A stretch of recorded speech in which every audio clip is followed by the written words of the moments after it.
I do hear common objections to like this idea that, work is worship and glorify God at work. And let me just throw up some common objections that people have.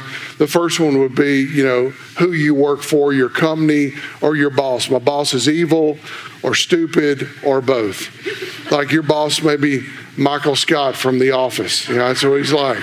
And which is funny in a sitcom, but it's not funny if it's real life. Because, man, it's hard to work for somebody incompetent or someone not intelligent. But see, this is where the idea of being a self-starter that we talked about with the ant, this is where this kicks in. Because if we can realize, okay, I'm not working for them, I'm working for somebody higher, it's a game changer. But listen, we talked about this last week, if you have a victim's mentality, if you say, well, I'm just a victim and I'm a victim's mentality, you're going to go into work and you're going to be like, okay, I'll do what I have to get by here because I hate my boss. And you'll talk about your boss behind his back, her back. You won't do a lot of work when the boss isn't looking. And you'll just get by and hope eventually the boss will leave or you'll find a job you like better. God hasn't called us to be a victim. He's called us to be a conqueror. He's called us to be different. He's called us to be a self-starter. So what would happen if Monday morning you went into your job and you fired your boss?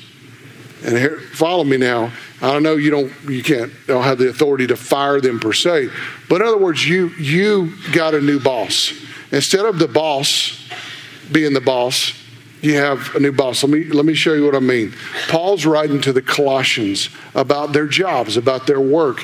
And he's writing to masters who own slaves. And he's going, hey, treat them right. Treat them as brothers in Christ. And then he writes to the slaves. Notice what he says.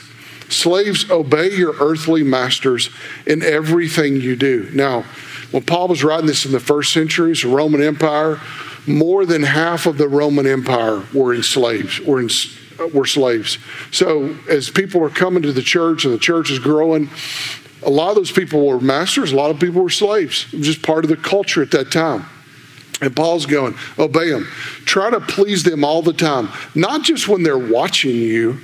Serve them sincerely because of your reverent fear of the Lord. In other words, have a new boss. No matter how bad your boss is, I can guarantee you this, you're not a slave. And he's not your master. So in other words, you could find another job if you needed to. But Paul's writing to people who are literally the property of somebody else. And he's going, okay, I want you to stop working for them. I want you to find a new boss. He's telling them, serve them not because they deserve it, but because of who you are. God's called you to be different. And notice, we'll go to the next verse. He says, work willingly at whatever you do as though you were working for the Lord. You got a new boss now, the boss, rather than for people. We're living our life for an audience of one. It's not our boss. It's not our spouse. It's not our friends. We're living for the glory of the Lord, for his pleasure. Remember that the Lord will give you an inheritance as your reward, and that the master you are serving is Jesus Christ, the one who served us, who died for our sins. We are to serve him. And it's a paradigm shift that has to happen in your brain, isn't it? Like we have to go, okay, I'm going to think about my boss. I'm going to think about my job description different. The company's name might be on my paycheck, but God's the one who controls my paycheck. God is the one that controls my money, and I'm going to serve him with my whole life and everything in me. Number 2, I work at a toxic waste dump. Now, maybe you do. Maybe, you work for, recycling or something like that, but that's not what I mean by that. I don't mean it literally. I mean, like you may work for a place where it is just hard. It's a toxic environment. People don't talk to each other. They talk about each other. They gossip and they slander. It's just a bad environment. And maybe when people do talk to each other and confront each other, it's not in kindness and love. It's the Jerry Springer show. It is screaming and hollering and cussing each other out. It's just a horrible place to work. Now, I will say this goes back to leadership. So if you're the boss of that mess, that's on you. And if you are the boss of it, if you're the leader of, in that department or whatever, it's a lot easier to change because you set the culture for that department. But even if you're not the leader of it, I'm telling you, you can make a difference. But here's why it's so hard. It's not complicated. It's hard because it takes courage. And most people would rather talk about people than they would to people. And it really just goes back to Matthew 18, the counsel that Jesus gave us. Like when someone offends you, you go to that person and you work it out face to face. And if they don't listen, you take somebody else. The whole pattern Jesus gives us. But let's just say you're at work tomorrow and somebody comes to you and they just start running down the boss, or they're running down another coworker and just whining and complaining. Here's how to put an end to all that mess. Because if we listen to it and we don't say anything, then we're complicit in it. But here's how we put an end to it. We go, hey, listen, I understand you're having some problems. Can I ask you something? Sure. Have you gone to that person and talked to them face to face about it? And I almost guarantee you that the answer will be no, I haven't. Then please don't talk to me about it until you've talked to them. And I promise you, that's going to solve a whole lot of the problem. Because again, most of the problems at work really can be solved by courage. But most people are afraid of other people and they won't talk to them, they'll talk about them. But if we just do what Jesus called us to do, not be a party to gossip and slander, and we just go, okay, I'm going to follow you, Lord. I'm going to do what you call me to do, and I'm going to be a solution and not the problem. I can promise you a lot of that stuff will be solved, and God will use you to do it. Final one is I hate my job. I hate my job. I had a colonoscopy a couple years ago, and I thought at the time, I thank God for this doctor, but this has to be the crappiest job in the world. Literally. And I know, he's a doctor and hopefully he gets paid well. But if you're a gastroenterologist, I hope you love the science. I hope you make $1 million a year because you deserve it. But there are jobs like that. And I thank God that he calls some people to do jobs like that I would never want to do. But there are people who call them. But I think we probably can all say we've worked in a job that we like. I hate this job. I remember the first job I had out of college, I was a stockbroker for a firm in Austin, Texas, where I was living. And I loved the finance part of it, but I really didn't like the company I worked for. They were kind of a high-pressure company, but I felt some loyalty to them because they paid for my Series 7 and my Series 63 that you had to get at that. I don't know if you still have to get that. You had to get it at the time to be able to trade stocks. This was before there was online trading where you could go yourself and buy stocks. You had to go through a stockbroker.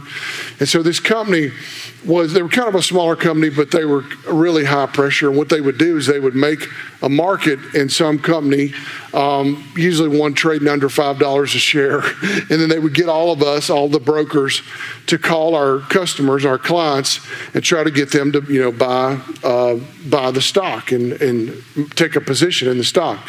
And so I'm brand new and I don't have many clients. I went through my family and my friends, trying to get them. And then, we're cold calling. And so I'm cold calling and trying to, build relationships. And so, as I said, it was high pressure. And so they gave us this excuse book that, like, if they said this excuse, then you would say this in response. And I remember one of them was like, okay, I'd be pitching a stock to this guy, and he would go, a very reasonable explanation why he didn't want to buy at the moment. He'd be like, hey, I need to talk to my wife about it. And I look in my book and I said that. I said, listen, Bob, if we're picking out curtains, you can talk to Jane, but we're making money in the market, so let's step up to the plate. I felt like a total cheeseball, cheesy, high pressure salesman. I hated it. I didn't stay there long. I left that job. But I can tell you this, after many jobs that I've had in my past, many failures and successes, I can honestly give this testimony. And I can tell you that I could survey this room, and if you're being honest, this would be your testimony as well. especially if you are a believer, if you look back in your life, it is Romans 8:28. And we know that God causes everything to work together for the good of those who love God and are called according to his purpose for them. I look back, man, and I know this is so hard to hear if you're a teenager cleaning toilets at McDonald's. It's like, man, I don't want to hear this right now, but I promise you, every job I've had, from bagging groceries to playing arena football to being a stockbroker to whatever, has been preparation for the next thing God has for me. He's made me a better preacher. He's made me a better husband, a better human being because of all the experiences that I've had, that I've gone through them. And here's what God will do. And if he hasn't done it already, this is what God will do in your life. Number one, he will give you an incredible sense of gratitude. Because if you will stay in this place, if God's called you to be in this job you're in now, whatever it is, and you hate it, and if you'll stay in it as long as God tells you to do it, when you get to your new job, it may not even be your dream job, your new job, but you'll look back and you'll go, thank God I'm not doing that one anymore. You'll have an incredible sense of gratitude in your heart. But even more important, here's what God's doing inside of us. God is shaping us. God is making us like himself because God is faithful. And here's what we can do. If we can work this job that you're in right now, and you can have joy in this job. In other words, you can thrive. You can bloom where God has planted you. God will use that work. He'll use that boss. He'll use that assignment you're in to make you more like Jesus Christ. He'll make you a light in the darkness. God will shape you.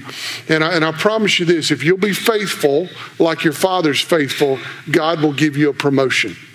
And God will give you eventually something better than you have if you'll be faithful to do what he's called you to do when it's hard. That's just the way God works.